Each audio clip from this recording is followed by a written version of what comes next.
What's going on, everybody? My name is Aiden and welcome back to another video. Ladies and gentlemen, welcome to another episode of Chicago Bulls Weekly, where we discuss the previous week for the Chicago Bulls, the games that were played, the awards that need to be given as we look forward to what is to be quite an interesting upcoming week for the Chicago Bulls. This is a week of, I guess, finding that identity. I mentioned it a while ago, you're not going to find your identity at the beginning of the season, but we are well into the season now.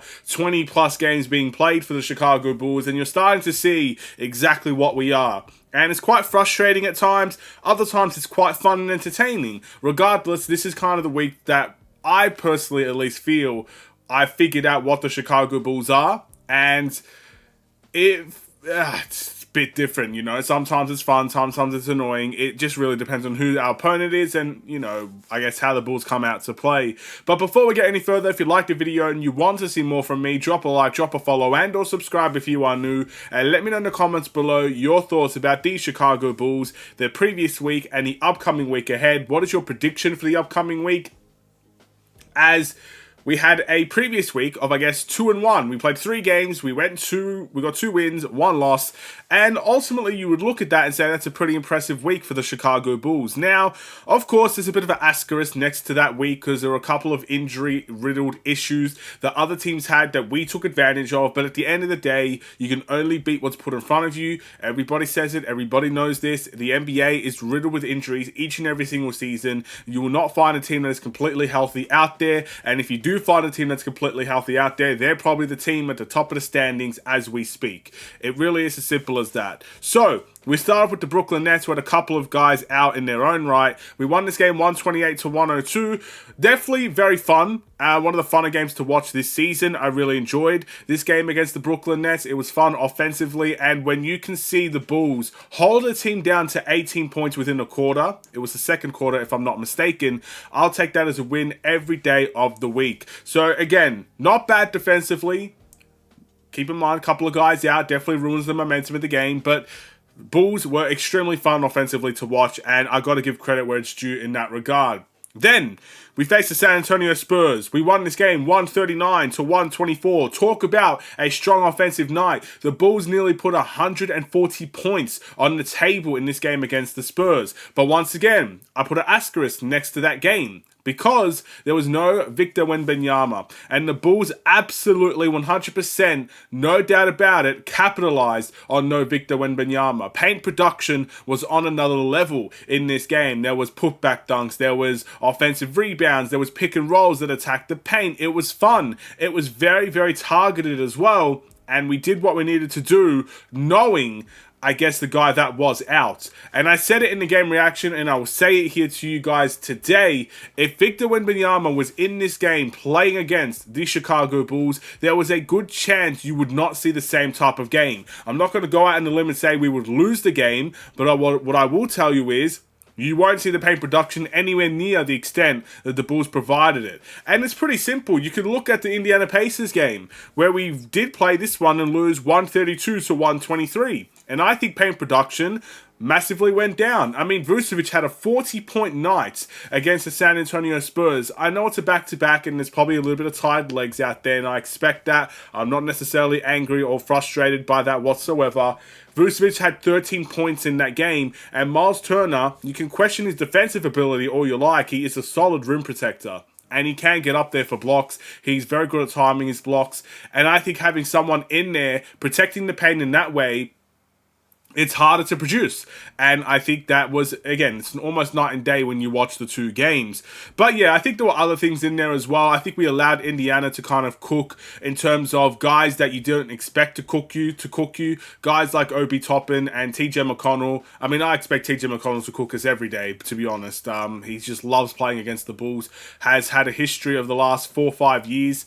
I think he's been there for 4 years with the Pacers, maybe a little bit more than that, I'm not sure. But, you know, ever since he's been on the Pacers, he's had great games against the Chicago Bulls. The stats are there to prove it. It's quite frustrating to kind of play against him. He's always been a guy that gets under your skin, and he finds his offensive touch against us as well. So, yeah, bit frustrating, but again, a lot of guys on that team allowed to really get their points up. Their confidence on the offensive end was on another level, and the Bulls just have an act of allowing teams to get into their offensive groove without finding a way to stop them. So, that was the week, ladies and gentlemen. We kind of took a deeper dive into it, but it's time to give the awards now. We can skip right through this, to be honest, because there's a couple of awards I will not give. Actually, one of them, to be fair. And that award is going to go to the Defensive Player of the Week, because I will still not give one. I still refuse to give a Defensive Player of the Week award. I might just scrap it all together, because I don't think it's going to change this season. But when you're the worst offense or defense in the league, my apologies,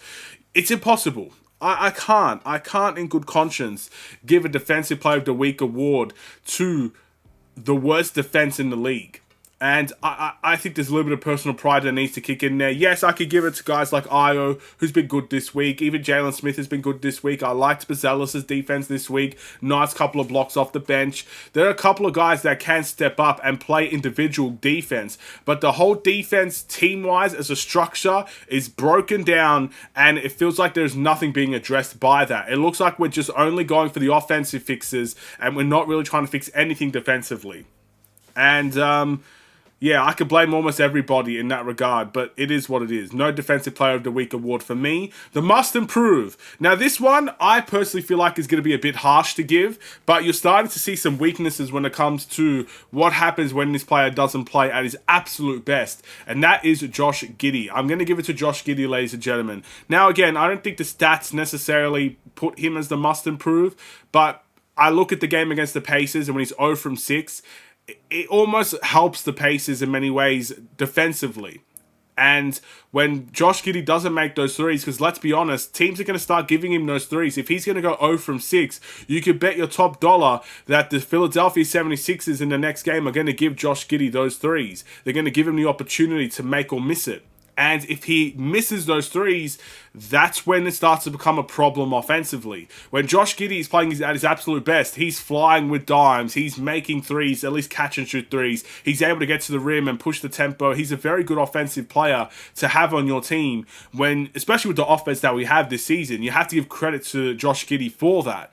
But when he misses and he makes things, it makes things more complicated. And that's where the must improve for me is going to go. But again, I think stats-wise, it's not necessarily him. But the way that the game is played when he is playing bad, that's kind of where he gets my must improve.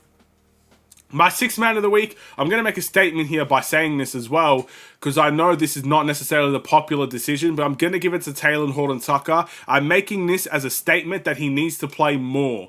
I understand guys are coming back and you can't have a 10, 11-man rotation out there. I fully understand that. But the way that I see it is that Talen Horton-Tucker is not the guy that should be sitting out in those minutes. He has been the better bench scorer out of everybody, and it's quite frustrating to see your best bench scorer get benched because other guys are going to be playing ahead of him. Now, some reasons I understand. Some reasons, not so much. Things need to be addressed in that regard. But yeah, he's my sixth man of the week, and it's mainly for a statement reason. And my player of the week is going to be Ayo Dosunmu today, ladies and gentlemen. Now, again, triple-double alert in the last game. Had a good game against the Pacers. He's been very solid all week. Good defensively, good offensively.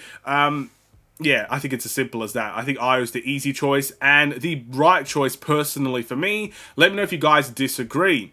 Now, what do we have to look forward to today? Well, we have a game in a couple of hours' time in 5 a.m. in the morning for Australia against the Philadelphia 76ers. Now, I don't know whose bright decision it was to put a game, I guess, at 5 in the morning in Australia, but I'm not watching it. I'll tell you that right now for free.